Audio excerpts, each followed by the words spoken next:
Have you wondered why your career is not growing exponentially and you see some people who may not be as skilled or as qualified as you doing extremely well in your career? Well, there may be some lies which you've been believing about career success that have been holding you back. And in today's video, I'm going to demystify five of those lies which may be holding off your career growth. So sit back and enjoy. Hi, my name is Shub Faujdar. Welcome back to the channel. I'm a Singapore-based job search strategist and career coach and a former corporate recruiter. I'm also a LinkedIn top voice on job search and careers. Please do subscribe to this channel because I release 2 videos every week. On Tuesdays, a very quick, less than 2-minute action tip, and on Thursdays, a deep dive on some aspect of job search and career success. So if you haven't already, please do hit the subscribe button. Now let's look at the 5 lies which may be stopping you from getting exponential career growth. Lie number 1. Your work will speak for itself. Look, even in the earlier days when visibility was not a big thing, where brand was not a big thing, reputation mattered a lot. I mean, I remember our parents telling all of us while we were growing that it takes years to build your reputation and one action can completely spoil it. So work on your reputation. Now with visibility, with electronic media, with emails, etc., and with the remote work environment we are in, visibility has become oh so important. You don't want to be the best kept secret in the world. If you are doing good work, people need to know, both internally in your organization as well as externally. But the way you do it makes an impact. So, well, the truth is, if you are self-promoting, if you're just talking about yourself all the time, it's going to hamper your career growth. But if you know the fine art of spotlighting your work in a way that adds value to others, you can actually accelerate your career.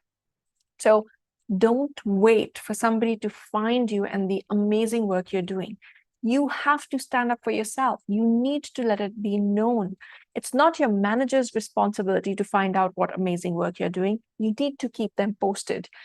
Same way for the other members in your organization, other teams, other senior leaders. They need to know what you're doing. It's your responsibility to let them know about it. And externally as well, you are your biggest brand ambassador. So don't miss out on that opportunity. Lie number 2, the most suitable candidate gets the job or the promotion. If you've been working even for very few years, you would realize it's not the most suitable candidate who gets the job, the promotion, the high pay rise. It's the candidate who knows how to manage the right people, the stakeholders, and brings visibility to their work who gets there. It's the people who break some of those rules which most of the others follow and get noticed, which end up getting a big chunk of career success. So again, don't wait to be the most suitable person. You need to start working on getting the role you want, whether it's internally or externally, having conversation with people, coming in contact with the right stakeholders, the decision makers is also important. Also, you don't have to wait to get a lot of certifications, a lot of skills and knowledge. You can also learn on the job. After a while, once you've got the basic level of skills, the ability to learn new skills works hand in hand with your ability to manage people. You can't wait to get all the skills before you start this. Otherwise, you will miss the train of exponential career growth. The third lie is loyalty is very important. It used to be. At one point, it used to be.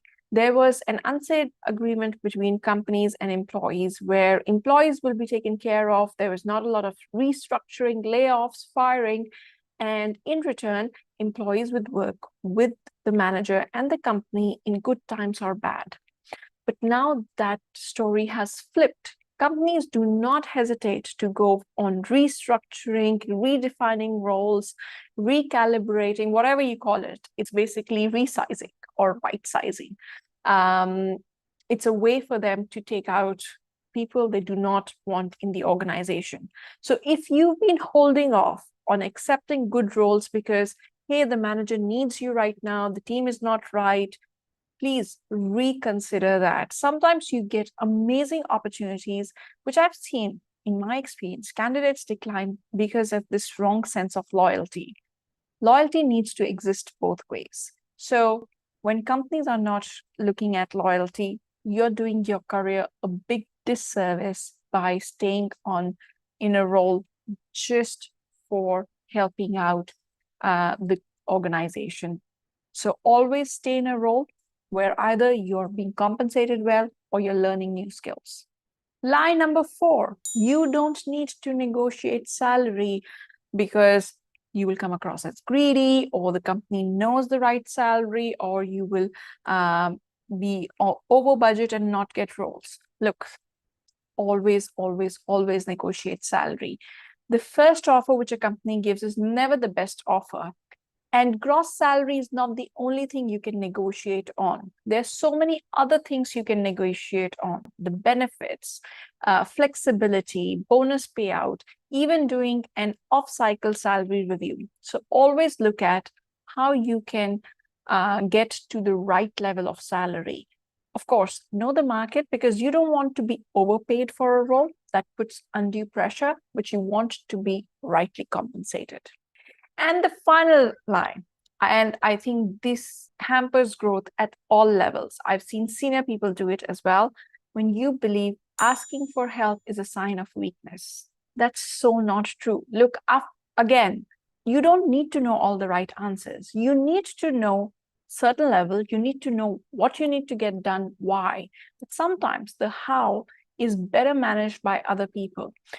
You can also look at the art of right delegation. You need to ask for help. Forget about being an expert in your role. You need to know who you can rely on, who are the right people you can work with to help you get the work done. Ultimately, the objective needs to be, how do I get the work done, instead of how do I do it all by myself. So asking for help actually is a superpower.